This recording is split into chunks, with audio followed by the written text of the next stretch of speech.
بسم اللہ الرحمن الرحیم۔ پروگرام اختلاف رائے کے ساتھ میں ہوں افتخار کاظمی۔ سیاسی افق پر ایک بار پھر غیر یقینی کے بادل چھائے ہوئے ہیں۔ ایک طرف نظام لپیٹنے کی باتیں ہیں، صدارتی نظام کے ڈنکے بجائے جا رہے ہیں، اور دوسری طرف چل چلاؤ کے قصے زبانیں زد عام ہیں۔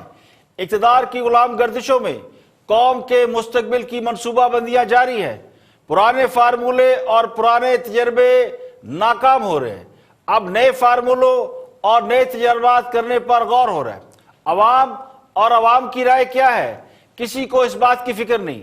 فکر تو اس بات کی ہے کہ کہیں کسی کی ناک نہ کٹ جائے، تو کسی کو اس بات کی ضد ہے کہ کچھ بھی ہو جائے، جو مائنس ہو چکے ہیں انہیں پلس نہ ہونے دیا جائے۔ اب کہنے والے آج کل یہ بھی کہہ رہے ہیں کہ نواز شریف لندن میں ہوں یا مریم خاموش ہوں، لیکن مسلم لیگ نون اب بھی پنجاب کی سب سے بڑی سیاسی جماعت ہے۔ احتساب کا عمل اور انتقامی کارروائیاں بھی نواز شریف کی مقبولیت کو کم نہیں کر سکیں۔ یہی صورتحال حکمران جماعت کے لیے تشویش کا باعث بن رہی ہے۔ محمود خان سے پرسسٹ کر رہے ہیں، یہ پاکستان تحریک انصاف کی تابوت میں آخری دو کیل ہوں گے، اور کوئی مانے یا نہ مانے۔ میں مظہر عباس صاحب کو تھوڑا سا میں تصحیح کر دوں۔ مظہر صاحب نے کہا تھا کہ پی ایم ایل این ابھی بھی پنجاب کی ایک بڑی سیاسی قوت ہے۔ میں کریکشن ہی کروں کہ پی ایم ایل این اس وقت پنجاب کی سب سے بڑی سیاسی قوت ہے، اس میں کسی کو شک نہیں ہونا چاہیے۔ اور اگر آج الیکشن ہوتا ہے تو نواز شریف بھلے ہاسپٹل میں ہیں، بھلے وہ سیلفریجز میں کافی پی رہے ہیں، مریم چپ ہیں یا نہیں چپ ہیں، P M L N Punjab کی حد تک تو بالکل سویپ کر جائے گی۔ مجھے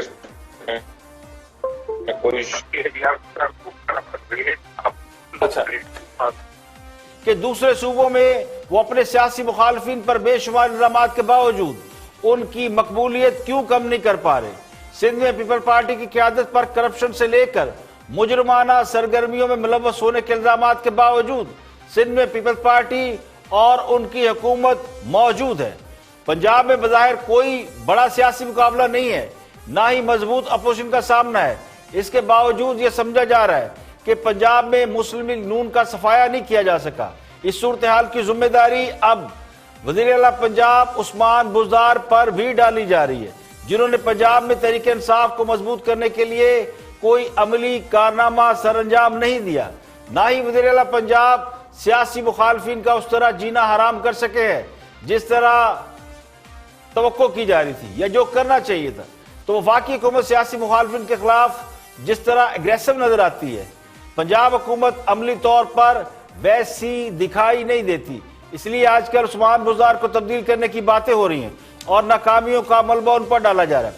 اب ایک طرف ٹیم بدلنے کی باتیں ہو رہی ہیں، لوگ بدلنے کی باتیں ہو رہی ہیں، تو دوسری طرف نظام کو تبدیل کرنے یا نظام لپیٹنے کی باتیں بھی ہو رہی ہیں۔ سوال یہ ہے کہ اگر نظام بدلنا ہے تو پھر ٹیم بدلنے کی کیا ضرورت ہے؟ اور نظام بدلنے کا مطلب یہ کہ آئین کو ختم کیا جائے، آئین کو سیٹ اسائیڈ کیا جائے۔ تو آئین کو سیٹ اسائیڈ کون کرے گا؟ اب جو لوگ یہ کہہ رہے ہیں کہ صدارتی نظام آئے گا اور نظام کی بساط لپیٹ دی جائے گی، تو کیا ان کا مقصد جمہوری قوتوں کو خوفزدہ کرنا ہے؟ اور کیا جمہوری قوتیں اس بات سے ڈر جائیں گی؟ آئین اگر معطل ہوتا ہے یا سیٹ اسائیڈ ہوتا ہے تو کیا پہلی بار ہوگا؟ اور کیا جمہوری قوتیں اس بات سے ڈر جائیں گی کہ کہیں کوئی متبادل نظام مسلط نہ کر دیا جائے؟ تو اس وقت افواہوں اور پروپیگنڈے کا بازار سرگرم ہے، اور افواہیں اور پروپیگنڈے اس وقت زور پکڑتے ہیں جب معاملات ٹھیک نہ ہوں۔ اور حکومت نے تعمیراتی پیکج کا اعلان کر دیا ہے، اور اس کے لیے کہا گیا ہے کہ جو بھی تعمیراتی پیکج میں حصہ لیں گے، یعنی انویسٹمنٹ کریں گے، ان سے ان کے ذرائع آمدن نہیں پوچھیں گے، یعنی کالے دھن کو سفید کرنے کی مہم چل نکلی ہے۔ حماد اظہر گفتگو کر رہے ہیں پاور پلے میں اس حوالے سے کہ حکومت آخر چاہتی کیا ہے۔ تو یہ جو کالا دھن ہے یہ ڈاکیومنٹڈ سیکٹر کے اندر ہی ہم لانا اس کو چاہ رہے ہیں۔ پروسیڈز آف کرائم جو ہیں ان کو ہم نے اس کے اندر ممانعت کر دی ہے فیٹف کی پروویژنز کو سامنے رکھتے ہوئے۔ دیکھیں بات یہ ہے کہ ماضی کے اندر جو لاز تھے پراپرٹی سیکٹر کے اندر، کوئی شخص نہ بھی چاہتا تو اس کا سفید دھن جو ہے وہ کالا ہو جاتا تھا۔ مثلا اگر آپ نے کوئی پلاٹ خریدا ہے تو اس پلاٹ کا اگر ڈی سی ریٹ ہی کم ہے اس پلاٹ کا اگر FBR ریٹ ہی کم ہے تو جو پلاٹ بندہ آپ کو بیچ رہا ہے، ہو سکتا ہے آپ پوری رقم پہ لینا چاہ رہے ہو، لیکن جو پلاٹ آپ کو بندہ بیچ رہا ہے وہ کم رقم پہ بیچے گا، اس قسم کی ڈیوٹیز بچائے گا، وہ DC ریٹ پہ بیچے گا، وہ ڈکلیئر DC ریٹ پہ ہو جائے گا، اس کی رقم ایکچولی 5 گنا زیادہ ہے، آپ کا سارا سفید دھن نہ چاہتے ہوئے بھی وہ کالے دھن میں تبدیل ہو جائے گا۔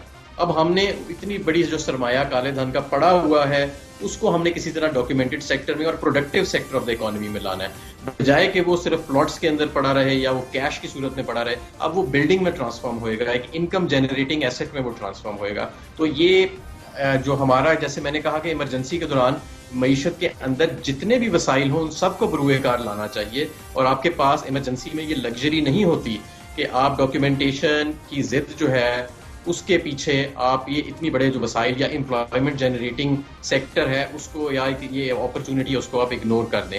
اس کے باوجود اسکیم کے اندر ہم نے وہ ساری چیزیں بلٹ ان کی ہیں کہ یہ کالا دھن جب ایک دفعہ آ جائے گا آپ کی معیشت کے اندر تو یہ وائٹ اور ڈاکیومنٹڈ سیکٹر میں ہی رہے گا۔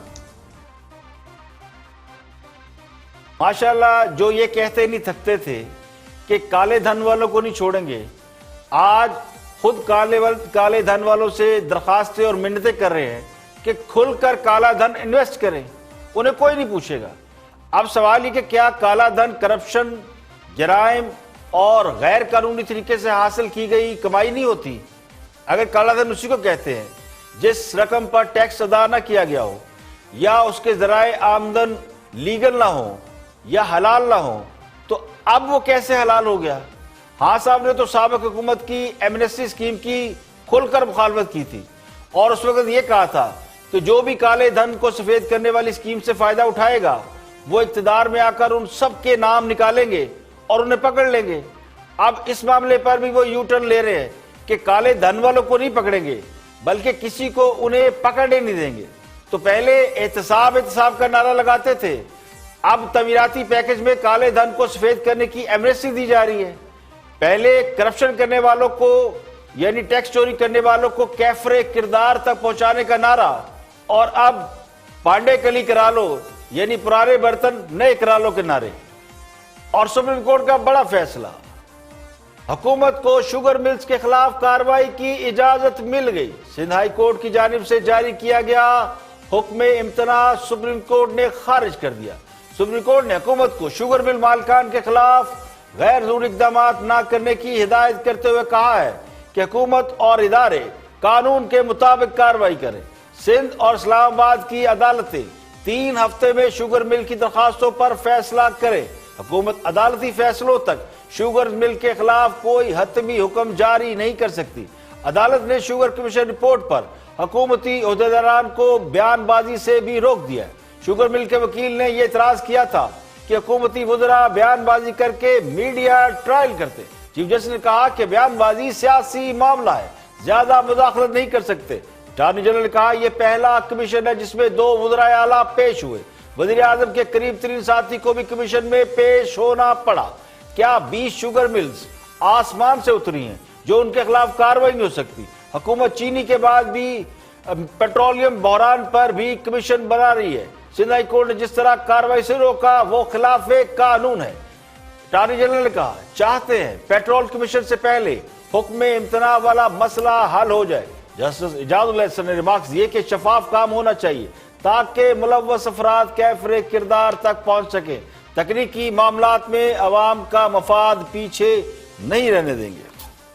یہاں پہ لیں گے بریک، اور بریک کے بعد جب واپس آئیں گے تو اور بھی اہم موضوعات ہیں۔ آصف علی زرداری پر فرد جرم عائد کرنے کی تیاری کی جا رہی ہے، اس کی بات کریں گے۔ اس کے علاوہ اور بھی اہم موضوعات ہیں، ایک بریک کے بعد حاضر ہوتے ہیں، آپ کے ساتھ شیئر کریں گے۔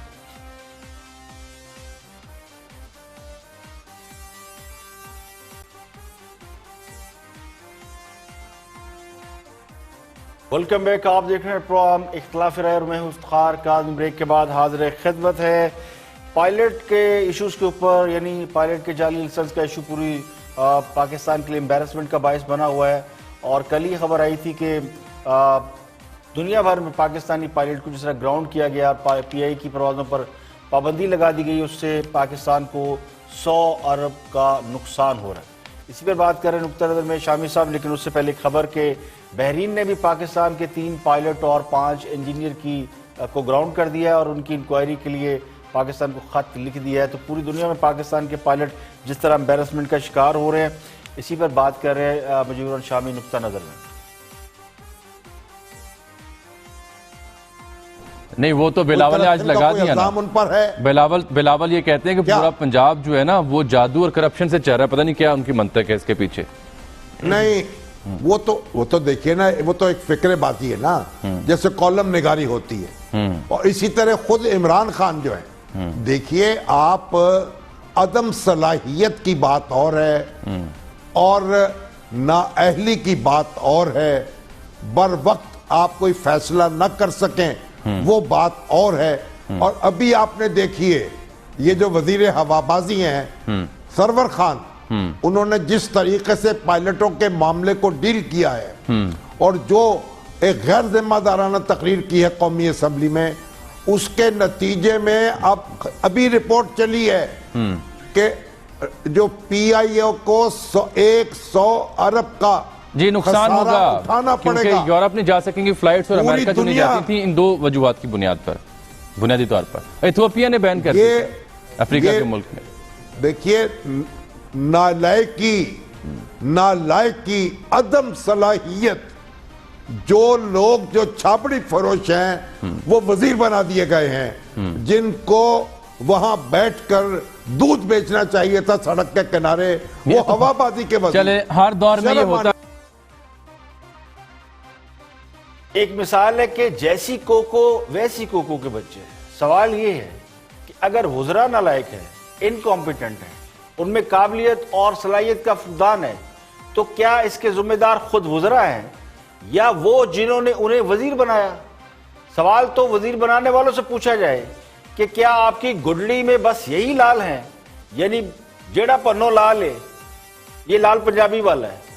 اب خاص اب تو یہ فرماتے تھے کہ اوپر بندہ ٹھیک ہو تو نیچے پتا بھی نہیں ہلتا, سب کچھ ٹھیک ہو جاتا ہے. تو اب تو اوپر خاص صاحب بیٹھے ہوئے ہیں اور خاص صاحب کی کریڈیبلٹی پہ 2 رائے تو کبھی رہی نہیں, لیکن نیچے سب کچھ خراب ہے. تو اب ان کی کریڈیبلٹی کدھر گئی؟ پی آئی اے کو 100 ارب کے نقصان کا تخمینہ لگایا جا رہا ہے, تو اس کے ذمہ دار وہ وزیر صاحب ہیں یا وہ جنہوں نے انہیں وزارت پر بٹھایا, یعنی ڈرائیونگ سیٹ پر جنہوں نے بٹھایا. وزیر صاحب نے تو اوپر والوں کی اجازت کے بغیر معاملہ نہیں اٹھایا, اور یہ سب کو پتا ہے, یہ بات کھل کر سامنے آ چکی ہے کہ وزیر اعظم کی اجازت سے ہی یہ معاملہ کابینہ کے اندر بھی چلا اور اس کے بعد یہ قومی اسمبلی کے فورم پر بھی اٹھایا گیا. تو اصل مسئلہ صرف وزراء اور مشیروں کی قابلیت کا نہیں ہے, بلکہ اصل مسئلہ اس ذہنیت اور سوچ کا ہے جو ایسے لوگوں سے کام لینا چاہتی ہے جنہیں کام نہیں آتا, جن کے پاس صلاحیت ہی نہیں ہے. تو وزیروں اور مشیروں کا کیا قصور؟ وہ کون سا خود ہی اٹھ کر وزیر بن جاتے ہیں یا بھاگ کر وزارت کے قلمدان اٹھا لیتے ہیں؟ اب وزیر ریلوے سے لے کر وزیر خوراک اور پیٹرولیم کی وزارت سے لے کر ہوا بازی کی وزارت تک باتیں سب کی بڑی بڑی ہیں, لیکن کارکردگی وہ سب کے سامنے ہے. اس کے باوجود اگر وہ وزارت پر برقرار ہے تو اس کا مطلب یا اس کا تاثر یہی ملتا ہے کہ انہیں وزیر بنانے والے ان سے اسی قسم کی کارکردگی چاہتے ہیں کہ جس وزارت پر بیٹھے اس کا بیڑا غرق کر دیں. آگے بڑھتے ہیں اور وزیر پنجاب کی تبدیلی کی باتیں کیوں ہو رہی ہیں, اسی پر تجزیہ دے رہے ہیں سہیل وڈائچ. دیکھتے ہیں کہ وہ کیا فرماتے ہیں. بہت سینئر جرنلسٹ ہیں اور کالمسٹ بھی ہیں, دیکھتے ہیں کہ وہ کیا فرماتے ہیں. کے ساتھ تو وزیر اعظم عمران خان تھے اور وہ کہتے تھے کہ یہ ڈیلیور کریں گے, یہ وسیم اکرم ثابت ہوں گے. کیا فائنلی خود وزیر اعظم کو بھی احساس ہو گیا ہے کہ عثمان بزدار سے پنجاب نہیں چل سکتا اور انہیں بدلنا پڑے گا؟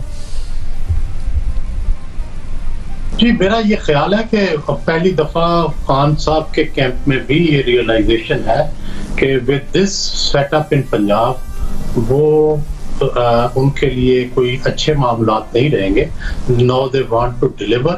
اور خود انہوں نے 6 مہینہ کیا یہ ٹارگٹ سیٹ کیا ہوا ہے کہ اس میں ہم نے اپنی ڈائریکشن سیٹ کرنی ہے, ہم نے ڈیلیوری کی طرف جانا ہے. اور وہاں پہ بھی یہ کیمپ جو ہے یہ موجود ہے کہ اس سیٹ اپ کے ساتھ پنجاب میں شاید وہ ڈیلیوری نہیں ہو سکتی.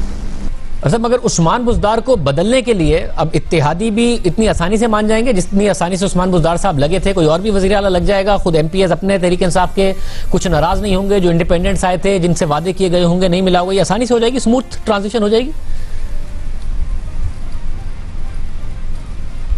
جی जी मेरा ख्याल है कि कोई इतना मुश्किल नहीं होगा, बशर्ते कि सारे जो एक सफ़े पर हों, और सारी जितनी फोर्सेस हैं, पॉलिटिकल फोर्सेस और स्टेट फोर्सेस, तो फिर मेरा ख्याल है कोई इतनी मुश्किल नहीं होगी। अगर डिफरेंट पेजेस पे हुए तो फिर यस यू आर राइट, फिर शायद ये तब्दीली मुमकिन ना हो। लेकिन मेरी इतला और मेरा तज्जिया दोनों ये है कि सब एक पेज पर होंगे जब पंजाब में तब्दीली आएगी।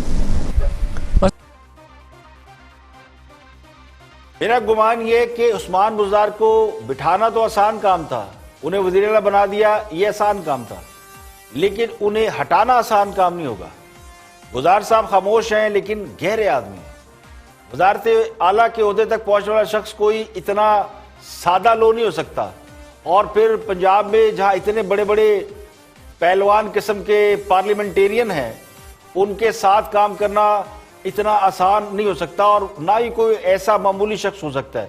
तो मैं तो समझता हूं कि बड़े ज़ीरक और पढ़े लिखे इंसान हैं, लेकिन अपनी हरकत और सकनात से वो इस बात का किसी को पता नहीं चलने देते। तो बुज़दार को हटाना मेरे ख्याल में आसान काम नहीं होगा। दम दरूद और झाड़ फूंक के अलावा भी बहुत से कमालात उनके पास हैं। ये अलग बात है कि वो सूबा ठीक से चला नहीं सके, लेकिन जो सियासत है, जो कुर्सी है, वो उन्होंने बिल्कुल ठीक तरीके से पकड़ी हुई है। अब मामला ये कि 2 साल हमने इस इंतजार में गुजार दिए कि उस्मान बुज़दार कुछ ना कुछ सीख जाएंगे, और जब 2 साल बाद वो कुछ ना कुछ सीख चुके हैं तो उनकी तब्दीली की बातें हो रही हैं। तो खान साहब ने पंजाब और KPK में ये तासुर है कि इन दोनों सूबों में, यानी पंजाब और KPK में, बड़े कमज़ोर किस्म के अननोन किस्म के वज़राए आला लगाए। जो तजर्बा किया अब उसे नाकाम समझा जा रहा है। तो इसमें उस्मान बुज़दार या महमूद खान का कसूर कितना है या कितना नहीं, लेकिन असल मामला ये कि खान साहब इन दोनों सूबों को अपनी मर्जी से चलाना चाहते थे। कोई ऐसा वज़ीर आला नहीं रखना चाहते थे जो अपना दिमाग इस्तेमाल कर सके। तो हुआ भी यही। अब खान साहब खुद अपना दिमाग और अपनी ताकत इन दोनों सूबों में इस्तेमाल करते रहे। 2 साल तो खान साहब ने सूबे चलाए हैं। उस्मान बुज़दार के बारे में तो अक्सरियत ही राय यही थी कि वो इस ओहदे के लिए बहुत ही नामौजू शख्स है, लेकिन जो असल नाकामी है, जो मेरा कंसर्न है कि फिर नाकामी उनकी है जो सूबे में बैठा है, या उनकी है जो उस सूबे को पीछे बैठ कर चला रहे थे। अब मसला ये कि खान साहब के इर्द गिर्द जितने लोग हैं, खासकर मीडिया के लोग और उनके मुशीरान, वो उनमें से अक्सरियत जो है वो उस्मान बुज़दार के खिलाफ है, और मुझे यूँ लगता है कि इस वक्त उस्मान बुज़दार को हटाने के लिए फ़ज़ा तैयार की जा रही है। आगे बढ़ते हैं, कुछ दोस्तों की बात करते हैं, उनके पास भी देखते हैं क्या खबर है। बहुत से लोग कहते हैं कि जी आप दोस्तों को बहुत तरजीह देते हैं, लेकिन चूँकि तमाम लोग जो जर्नलिस्ट, जो तजिया निगार, जो इनके पर्सनल प्रोग्राम करते हैं, वो अपनी दस्तयाब मालूमात और अपने तजिए के मुताबिक बात करते हैं। तो कुछ ऐसी खबरें या तजिए होते हैं जिनका एक और भी रुख होता है, तो अक्सर मैं उन पर बात करता हूँ। तो देखते हैं कि हमारे दोस्त क्या फरमाते हैं। तो वाकया इस तरह, सिर्फ just to give you an idea what is happening under the nose of Imran Khan. गुजरांवाले से एक डॉक्टर की क्लिनिक में डाका मारा गया, लाखों रुपए लूटे गए। मुलजम जो है जनूबी पंजाब में एक जगह पहुंचे, पुलिस पार्टी उनके पीछे गई, मकामी पुलिस से मदद मांगी कि फलां गाँव में फलां जगह पे मुलजम बैठे हुए हैं, हमने इनको पकड़ना है। उनका नहीं जनाब, साबर शाकर साहब ने, हालांकि बहुत शरीफ इंसान है, उन्होंने हुक्म दिया है कि मेरे इलाके में किसी को कोई यानी रेड नहीं करना, कोई जाके मतलब दावा बोल के लोगों को, मुलजमों को नहीं पकड़ना। हाँ, उन्होंने 600 कत्ल किए हैं या 1500 अरब रुपया लूटा है, और 4 दिन वो धक्के खा के आ गए। और वो CCP और भुट्टा, अल्लाह उनको खुश रखे, उन्होंने कहा मैंने कमिटमेंट की थी डॉक्टर बरादरी से, गुजरांवाले की, मैं इस जगह काम करने को तैयार नहीं। उन्होंने कहा मुझे कोई खुडे लाइन लगा दे, मेरी इज्जत से ज़्यादा ये होता। यानी आज के वाक़यात है, एक वाक़या सिर्फ आपको सुनाया कि जी वहाँ बंदे को नहीं पकड़ना बहावल नगर से। अगर ये आपकी हरकतें हैं साबर शाकर साहब, तो मैं फिर वही कमांगा कि किधर जाइए, और असी क्यों इन्हों की हमायत की थी कि जी अच्छी नीट क्लीन हमायत गवर्नमेंट देंगे। अगर चोरी डाका ही करना है तो पहले देना तो बेहतर। मेरा देखिए, वैसे तो मुझे उन लोगों से पूरी हमदर्दी है जो तब्दीली के ख्वाहिशमंद थे, लेकिन उनकी ख्वाहिश पूरी नहीं हो सकी। यानी कहते हैं कि जी कोशिश तो दिले नातवा ने खूब की, लेकिन नतीजा तवक्कुआत के बरक्स निकल रहा है। हाँ, सब के हमायती मुझे भी लगता है कि बुरी तरह उलझ गए हैं या बुरी तरह फंस गए हैं। उनके आगे कुआं और पीछे खाई है। खुद वो ये इतराफ़ कर रहे हैं कि हमने तो खान साहब की हमायत की थी, अब जाए तो जाए कहाँ। तो खान साहब की हमायत करना और उनके सियासी मुखालफिन की बुराइयां करना उनकी आदत पड़ चुकी है, और इतनी आदत पड़ चुकी है कि अब उससे निकलना मुश्किल हो रहा है। अब ये भी उन्हें मालूम है कि हुकूमत डिलीवर नहीं कर पा रही, करप्शन पहले से ज्यादा हो गई है, अरकान असम्बली की बदमाशियां अरूज पर हैं, रिश्वतें लेकर तैनातियां हो रही हैं, पुलिस इसी तरह बेबस है जिस तरह पहले थी, बल्कि अब उससे भी ज्यादा लाचार है। तो दूसरे लफ्जों में जो कीड़े बैठकर साबका हुकूमतों के कामों में से निकाले जा रहे थे, अब वो कीड़े निकल निकल के खुद इनके सामने आ रहे हैं। वो सारे काम जो यानी पहले लोगों के हवाले से कहे जाते थे, ये साबका हुकूमतों के हवाले से कहे जाते थे, वो आज पहले से ज्यादा हो रहे हैं। तो ये तकलीफ का बायस भी है कि अगर आज इनकी मुखालफत करते हैं तो फिर वो जो गए हैं उनकी तारीफ कैसे करें। तो यहां मुश्किल पेश आ रही है। और अब आपको आसिफ अली जरदारी के हवाले से खबर दे कि ठट्ठा वाटर सप्लाई रेफरेंस में आसिफ अली जरदारी पर 4 अगस्त को फर्द जुर्म आयद करने का फैसला किया गया है। उनके वकील ने अदालत में ये मौक़िफ़ अख्तियार किया था कि नैब दस्तावेज़ात के मुताबिक मामला 2 कंपनियों पार्थेनियन और पार्क लैंड का है, और उसमें विलफुल डिफॉल्ट जो है वो आसिफ अली जरदारी नहीं है बल्कि कंपनी है, यानी पार्थेनियन कंपनी है। तो कानून के मुताबिक पब्लिक ऑफिस होल्डर को गवर्नर स्टेट बैंक की जानिब से 7 दिन का नोटिस नहीं दिया गया। अदालत को समझना होगा कि क्या नैब कानून के मुताबिक साबिक सदर के खिलाफ कार्रवाई कर सकता है। तो हिसाब अदालत के जज ने रिमार्क्स दिए कि इस मामले को देखेंगे कि कंपनी असली थी या नहीं थी। तो नैब प्रोसिक्यूटर ने दलाइल में कहा कि पार्थेनियन कंपनी ने पहले कभी कारोबार नहीं किया, न उसके बाद किया। कंपनी सिर्फ एक कर्ज के लिए नमूदार हुई, यानी एक कर्ज लेने के लिए कंपनी बनाई गई। उसका कोई दफ्तर नहीं है, कोई एड्रेस नहीं है, बल्कि एड्रेस पार्कलैंड के दफ्तर का दे रखा है। तो फारूक एच नाइक ने कहा कि अब आपको इससे क्या परेशानी है। तो नैब प्रोसिक्यूटर ने कहा कि परेशानी ये है कि ये पैसे बाद में फलूदे वाले के अकाउंट में मिलते हैं। तो अदालत ने फारूक एच नाइक को आइंदा समाअत पर दलाइल मुकम्मल करने की हिदायत करते हुए समाअत 21 जुलाई तक मुलतवी कर दी। जबकि दूसरी तरफ हरेश कंपनी को ठट्ठा वाटर सप्लाई का ठेका देने से मुतल्लिक रेफरेंस में साबिक सदर आसिफ अली जरदारी पर यानी उन समेत तमाम मुल्ज़मान पर 4 अगस्त को फर्द जुर्म आयद की जाएगी। इस रेफरेंस के मुताबिक इसमें गैर कानूनी ठेके दिए गए। इन ठेकों के नतीजे में रकम जाली अकाउंट के जरिए नदीम भट्टो के अकाउंट में आती रही, और वो नदीम भट्टो जिसके बारे में कहा जाता है जिनके अकाउंट में रकम आई वो नडेरा हाउस का इंतज़ाम चलाते। तो ये रेफरेंस जो है वो उसकी 4 अगस्त को उस पर फर्द जुर्म आयद की जाएगी। यहाँ पर लेंगे एक ब्रेक, और ब्रेक के बाद जब वापस आएंगे और भी हम मौज़ूआत आपके साथ शेयर करेंगे। हमारे साथ रहिएगा।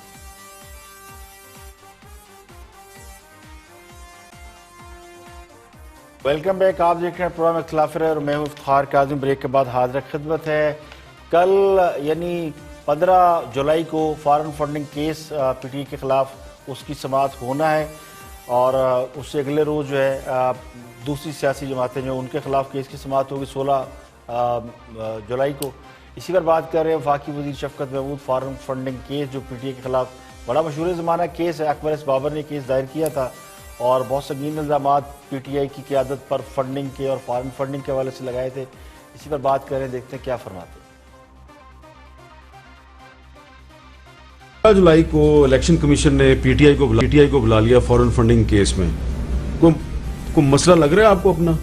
नहीं, बिल्कुल कोई मसला नहीं है। से ये केस चल रहा है। मुझे खुशी जिस बात की है वो ये है कि 16 जुलाई को पीएमएलएन और पीपल्स पार्टी को भी बुलाया जी, इसलिए कि पहले सारा प्रेशर वो एक साहब हैं जो कि जिससे गम ही नहीं ख़त्म हो रहा, अकबर एस बाबर, शायद इसी किस्म का कोई नाम है। तो उसका तो गम ही नहीं ख़त्म हो रहा कि पार्टी से कैसे निकाला गया वो, और वो 2011 में पार्टी को से फारग हो गया था। लेकिन अच्छी बात है, हमें कोई चीज़ छुपाने वाली नहीं है, हमारा सारी चीज़ें क्लियर है, और इनसे भी पूछा जाए कि इनके फॉरेन फंड्स कहाँ से आते हैं और ये उसकी एक्सप्लेनेशन दें। हम तो बिल्कुल तैयार हैं, कोई प्रॉब्लम नहीं है। देखें, बिल्कुल तैयार नहीं है। 5 साल से स्टे पे स्टे देखिए, फॉरेन फंडिंग केस तकरीबन 6 साल से ज्यादा अरसा हो गया है, ये चल रहा है। कुरान जमात दूसरों से उनके हिसाब मांगती है, लेकिन फॉरेन फंडिंग केस जो कि खुद उन पर है, उसमें अपना हिसाब देने की बजाय एक तवील अरसे उस पर स्टे लिए रखा, और फिर इस केस में दूसरी सियासी जमातों के भी हिसाब किताब का जवाब नथी करा लिया। यानी बाकी जमातों के फंड की भी तहकीकात होगी, ये मुतालबा इलेक्शन कमीशन से करके अब उसको इस मामले को इकट्ठा कर दिया गया। तो ये मामला सिर्फ पीटीआई तक महदूद नहीं रहा, बल्कि अब दूसरी सियासी जमातें, बड़ी जमातें, पीपल पार्टी और नून लीग, उनके फंड की भी तहकीकात होगी। तो मामला अब 3 जमातों का हो गया। अब सवाल ये है कि ये इल्जाम जो कि पीटीआई पर था गैर मुल्की फंड्स का, तो 5-6 साल का अरसा गुजर चुका है, तो इसका हिसाब क्यों नहीं दिया जा रहा? मामला ये कि अगर ये साबित हो जाता है कि किसी भी एक सियासी जमात ने, हाँ वो पीपल पार्टी है, पीटीआई है, नून लीग है, किसी पर भी ये साबित हो जाता है कि कोई भी जमात गैर मुल्की फंडिंग से चलती रही है, तो उस जमात पर ताहयात पाबंदी लग सकती है।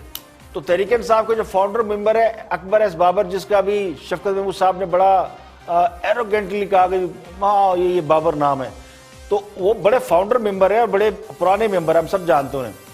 तो उन्होंने ये इल्ज़ाम लगाया था कि पीटीआई गैर मुल्की फंड हासिल करती रही है, और ना सिर्फ हासिल करती रही है बल्कि बहुत सा फंड जो है वो पार्टी के साथ शायद उसके हिसाब किताब में गड़बड़ है, गपला हुआ। तो उसकी तहकीकात तो बड़े अरसे से ये मामला चल रहा है, क्योंकि मसला ये कि हुक्मरान जमात के खिलाफ जब से वो इक़्तिदार में आए हैं, बल्कि इक़्तिदार में नहीं थे तब भी और अब जब इक़्तिदार में तब भी, बहुत सारे केसेस हैं।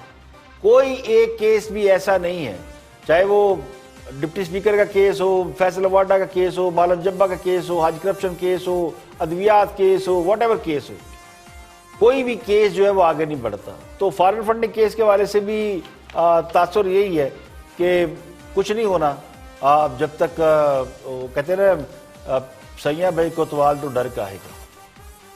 आगे बढ़ते हैं, हुकूमत की कारकर्दगी के हवाले से एंकर पर्सन है मंसूर अली खां, उन्होंने अवामी सर्वे किया, देखते हैं कि उनके सर्वे का नतीजा क्या है, देखते हैं। वॉच मंसूर अली खान। सर जी कैसी लगी 2 साल के बाद हुकूमत? हुकूमत दे ही नहीं किसी को, क्यों? और सर हर चीज में महंगाई, इतनी महंगाई है कि आप सोच नहीं सकते। गरीब आदमी करे क्या? ये समझ नहीं आती कि 7 बजे बाद कोरोना कहाँ से आ जाता है। ठीक है सर, वो आपकी बात ठीक है, लेकिन आपको 2 साल हुकूमत की अब तक परफॉर्मेंस कैसी लगी? बहुत गंदी लगी। क्यों? इतना क्या गलत किया? और सर हर चीज देखिए, आप वज़ीर आज़म हो और आप कहेंगे 10 रुपये, मैं कहता हूँ 10 रुपये पेट्रोल कहते सस्ता हो जाए, कुछ सस्ता हुआ 10 रुपये पेट्रोल, कुछ भी नहीं सस्ता उन्होंने किया। वो वज़ीर आज़म की सुनते ही नहीं है। ये वज़ीर आज़म कैसा है जो जिसकी कोई सुनता ही नहीं। 10 में से कितने मार्क्स देंगे अब तक? है जी, 10 में से खान साहब को कितने देंगे मार्क्स? 0 से 0। अगर वो 0 से भी कुछ नीचे होता ना, वो भी मैं देता। सारे पटवारी है, 0 से भी नीचे होता वो भी देते थे मार्क्स। यकीन करें, हुकूमत उसको पता ही नहीं है। अच्छा। वो माशाल्लाह क्रिकेट में बहुत कामयाब थे, वो क्रिकेट ही खेले हैं बस, वो वहां से क्रिकेट खेल रहे हैं। उसको भी बल्ला मारा, उसको भी बल्ला मारा, जिसको मारा वो बल्ले मारते जा। देखिए, रायमा तो जो भी है वो लोगों को मालूम है कि क्या है, लेकिन लाहौर मुस्लिम लीग नून का गढ़ है, नवाज शरीफ का बहुत बड़ा वोट बैंक है, लाहौर है। तो लाहौर के लोगों की राय हुकूमत के बारे में ना पहले अच्छी थी ना अब कुछ अच्छी होगी। तो ये जो सर्वे किया जा रहा है, इसके बारे में मेरी राय और मेरा मशवरा ये है कि जो भी सर्वे करना चाहते हैं या जो भी तज्जिया निगार है, उन्हें ये चाहिए कि ज़रा लाहौर के बाहर से लोगों को भी मिले, यानी दूसरे शहरों के लोगों से उनकी भी राय हासिल करें। किसी एक शहर की अगर आप राय दिखाते हैं तो फिर वो जिसका वोट बैंक जहाँ पे है, वो आपको पता है लोग एफिलिएशन बहुत रेयर बदलते हैं। लीडर या अरकान असेंबली वो तो जब मारते हैं इधर से उधर, उनको प्रॉब्लम नहीं होती, लेकिन लोगों की एफिलिएशन बहुत मुश्किल से बदलती है।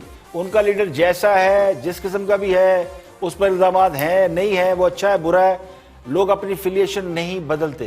तो अमूमी रायनामा यही है कि इस हुकूमत ने गरीब को मजीद गरीब और बेरोजगारी और महंगाई में इजाफा कर दिया। इसके बावजूद दीगर शहरों के लोग क्या कहते हैं वो देखना बड़ा जरूरी है। तो जब भी मेरा ख्याल है कि कोई इस तरह की चीज बने जिसमें आप राय दिखाएं, तो उसमें कोशिश करें कि बाकी राय को भी सामने लाया जाए। सिर्फ लाहौरियों की राय के बलबूते पर कोई हतमी राय कायम नहीं करना चाहिए। कराची के लोगों से पूछे, पेशावर के लोगों से पूछे, और बड़े शहर पंजाब में तो वैसे ही नून लीग के बारे में कहा जाता है कि पंजाब नून लीग का गढ़ है। तो जो सर्वे और इस तरह की चीज़ें हैं, मेरी ज़ाती राय के मुताबिक वो अक्रॉस द बोर्ड होनी चाहिए। और अब कोरोना के हवाले से बताया आपको कि मुल्क भर में कोरोना के मजीद 1979 केसेस आए हैं और मजीद 50 अफराद की कैजुअल्टी हुई है, जिसके बाद मुल्क भर में कोरोना से मुतासरा मरीजों की तादाद 2,53,604 हो गई, जबकि 5,320 अफराद जाँ बहक हो चुके हैं। अदाद शुमार से यूँ लगता है कि पाकिस्तान के अंदर कोरोना जो है वो आहिस्ता आहिस्ता नीचे आ रहा है और उसमें मरने वालों और मरीजों की तादाद में कमी हुई है। कल पीपल पार्टी ने इसमें प्रेस कॉन्फ्रेंस की थी और कहा था कि चूँकि टेस्ट कम किए जा रहे हैं इसलिए तादाद कम है।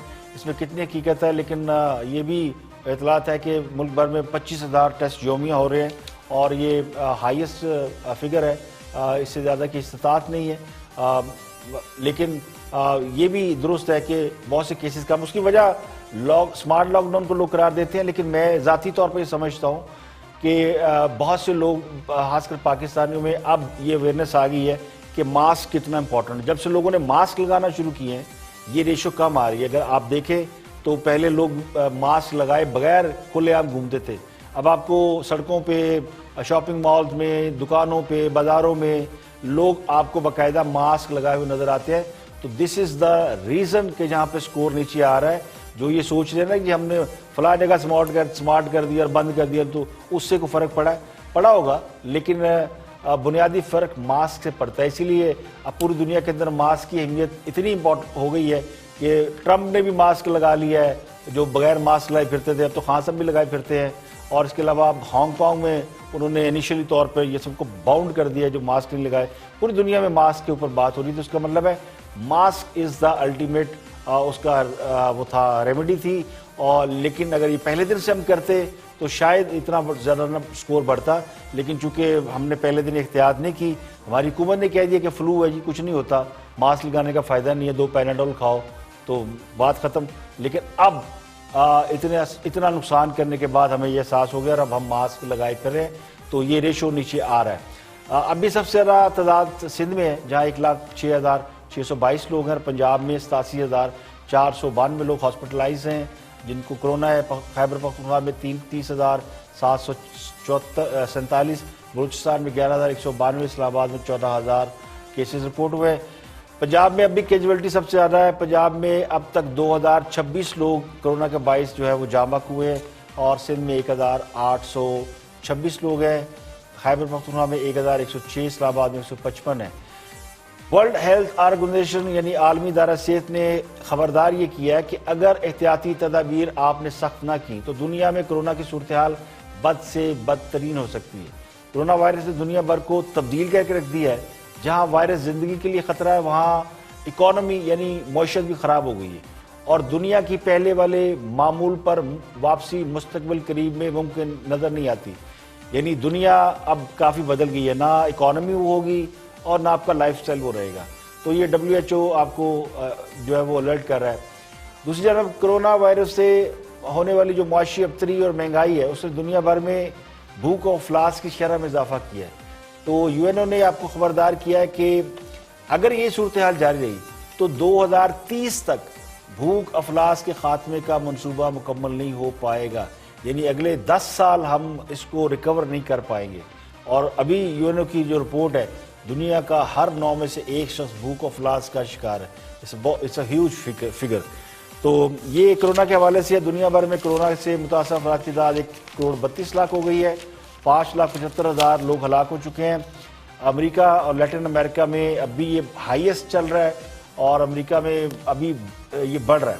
कैलिफोर्निया में वायरस के केसेस में एकदम इजाफा हुआ है और कैलिफोर्निया के जो इलाके हैं यानी वहाँ भी स्मार्ट लॉकडाउन का उन्होंने ऐलान कर दिया है।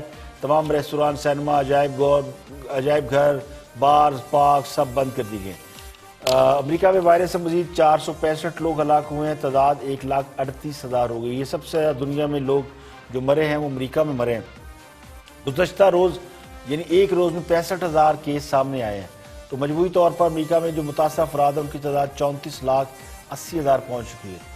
ब्राज़ील और भारत ये उसके बाद अमेरिका के बाद सबसे ज़्यादा कोरोना वायरस के मरीज यहाँ पर हैं। और इसके बाद बरतानिया में कहते हैं जी थोड़ा कम हो गया है और नए केसेस भी कम है, अमवात भी कम हो रही हैं, कम हुए। इंग्लैंड में जो है वो 24 जुलाई से यानी दुकानों बाज़ारों में मास्क पहनना लाजमी करार दे दिया गया। जो मैंने आपको कहा कि मास्क की अब लोगों को समझ में आई है कि mask is the number 1 priority. और अब उन्होंने कहा कि जो मास्क नहीं पहनेगा उसको 100 पाउंड जुर्माना किया जाएगा। तो WHO ने यह भी कहा कि बहुत सारे ममालिक जो है वो इस हवाले से गलत सिमत की तरफ जानिब जा रहे हैं। और उन्होंने कहा कि आलमी वबा की जो दूसरी लहर है वो आने वाली है, और अगर वो आई यानी जिन लोगों ने एहतियाती तदाबीर ना की वहाँ पे कोरोना पलटेगा, और अगर पलटा तो बहुत सी जानें लेगा और इससे ज़्यादा लेगा जो कि इस वक्त कैजुअल्टी रिपोर्ट चल रही है। तो कुछ अच्छी खबरें भी है, कुछ बुरी खबरें भी। अच्छी खबरें पाकिस्तान के हवाले से हैं जहाँ पे इसका रेशो कम हो रहा है। बुरी खबर ये है कि ये दूसरी लहर इसकी आ सकती है। वैसे तो हमारी गवर्नमेंट ने कहा था जी मिड जुलाई में ये वापस आएगा, लेकिन मिड जुलाई हम पहुँच गए और ये नीचे जा रहा है। तो अल्लाह करे इसी तरह की जो चीज़ें हैं, बहुत सी चीज़ें जो गलत होती हैं तो खुशी भी होती है कि ये वाला जो तासुर है जो दिया जा रहा था वो दुरुस्त साबित नहीं हुआ। आज के लिए इतना ही। कल फिर हाजिर होंगे प्रोग्राम इख्तिलाफ राय के साथ। अपना गिरदोनवा के लोगों का ख्याल रखिएगा। आप हमें सोशल मीडिया पर फॉलो भी कर सकते हैं और हमें अपना फीडबैक भी दे सकते हैं। कल आपकी खिदमत में दोबारा हाजिर होंगे। अपना बहुत बहुत ख्याल रखिएगा।